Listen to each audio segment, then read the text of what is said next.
Okay. You going again? Yep. Right. Last frame. Oh, here's an example right here. If you look, can you look up here close and check? Can you see this? No? See all the bees here?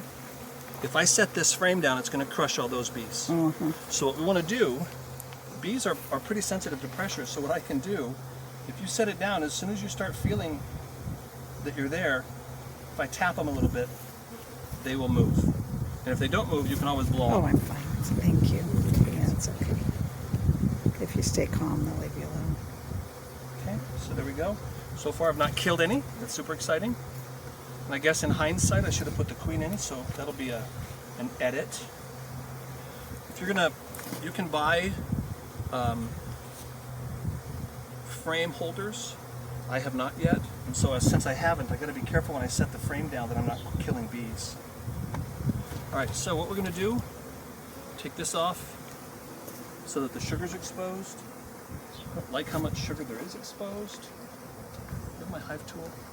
Can you hand me my hive tool, please? I don't like how much sugar there is, so what I'm going to do is dig out a little bit of it.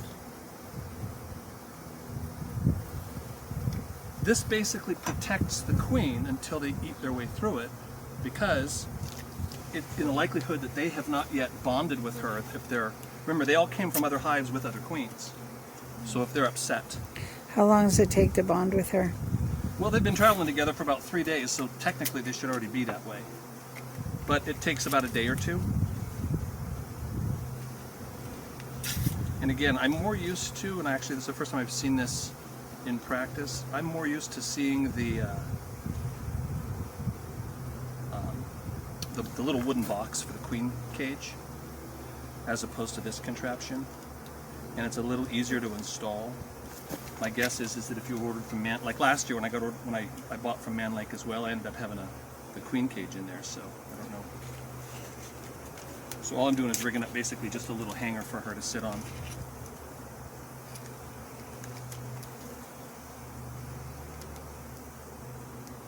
When you install the package, you don't want to, there's a little screen.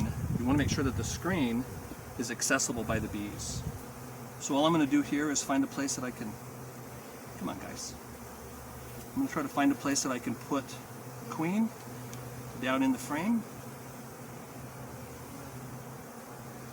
Like I said, I like to use painter's tape because they're not, they don't get stuck to it as easily. All right, we'll look down in there real quick. Mm-hmm.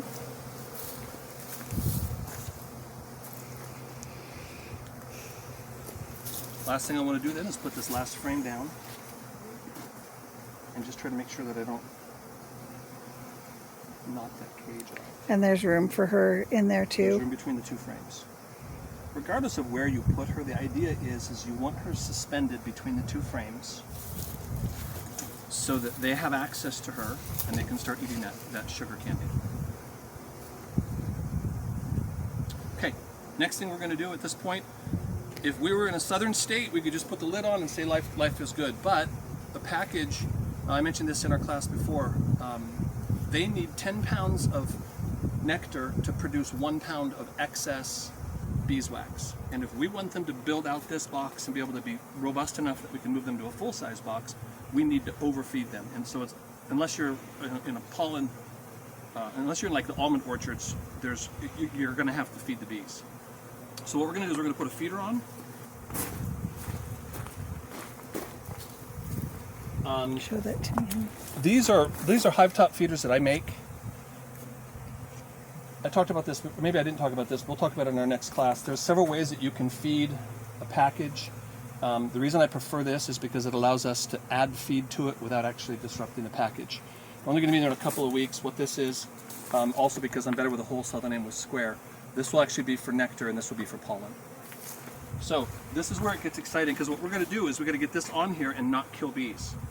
We'll talk about this, I think I mentioned it before, but this is a 3/8 inch opening here. That 3/8 inch is this bee space we talked about. So all I need to do is make sure the bees are off the rim, and then I should be able to put this on.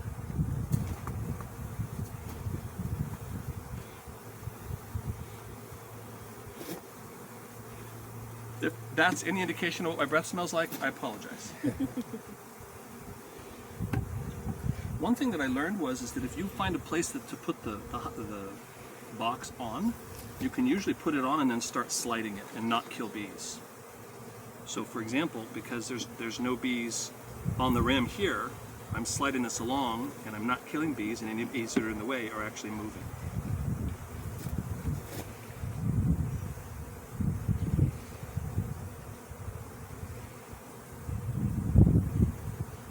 Can you come around and see this over here? Remember, you want to walk on that? So see, what I'm doing is if I'm going slow, basically I'm just adjusting it a little bit at a time. And like I said, you're going to kill bees. Ideally, you know, try not to. But by doing it this way, you end up forcing them to move as opposed to crushing them. And there we go.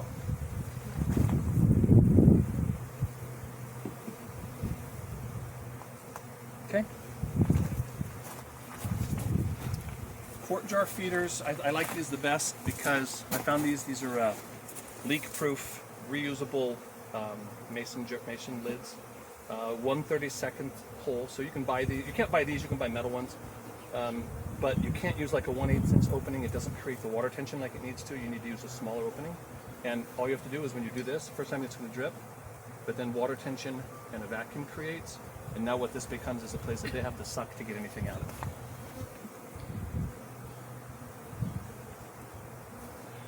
Remember, they have 3/8 of an inch beneath this, and so what we're doing here is we're giving them a feeder that they can actually get underneath and just suck the nectar right out of it.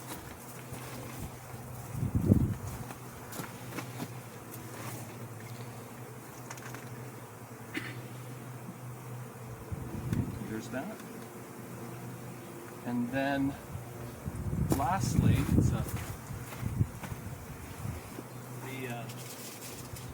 the idea of a pollen patty is that it's or a protein patty, I'll call it that. The idea here is that we're trying to give the bees a head start on creation of brood, and they need the protein to create the brood. And so what this protein patty is nothing more than a high protein, semi-sweet, semi-solid cookie, almost like a cookie dough consistency. I'm experimenting with making them this year. You can buy them. They sell them commercially. What I don't like about the commercial ones is that they use high fructose corn syrup. So I'm experimenting with just using plain sugar as well as honey for this. So all we're going to try to do here is just get this opening full of the patty. Since, like I said, since it's a cookie dough consistency. Now there's a lot of bees right now.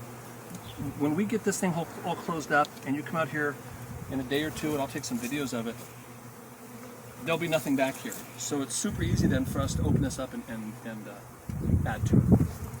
So regardless of whether you're using a nuke box or if you're putting a package, like there's a friend of mine who I'm going to go help you a bit later, he's actually doing one in a full box. What we're going to do is we're going to put in a piece of corrugated plastic 5 frames over, and he's going to basically create a nuke box in a regular box. So second to last step.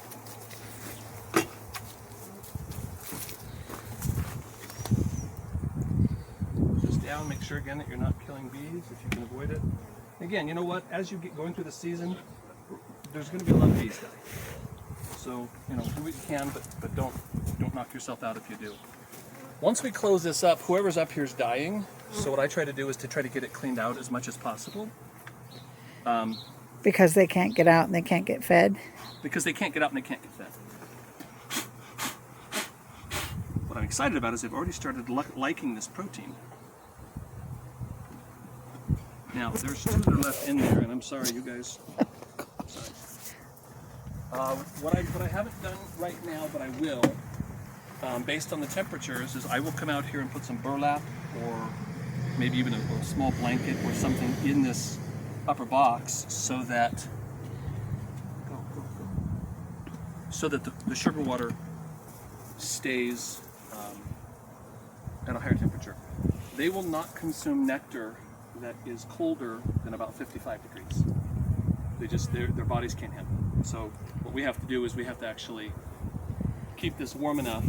Their heat will help to some degree, but depending upon the temperatures, we want to do something else. Last thing I will do later is I will actually strap this down. And the other thing that I will do is once tomorrow shows up, I will put an entrance reducer on the front of the new box. Even though it's fairly small already, these bees want it dark and crowded, and they want to be left alone, and the queen wants to be left alone. So again, like I said, last thing I'll do, close it up, but then I'll be out here probably in 2 days and check on the queen, make sure she's out of the cage. And that's it. Okay.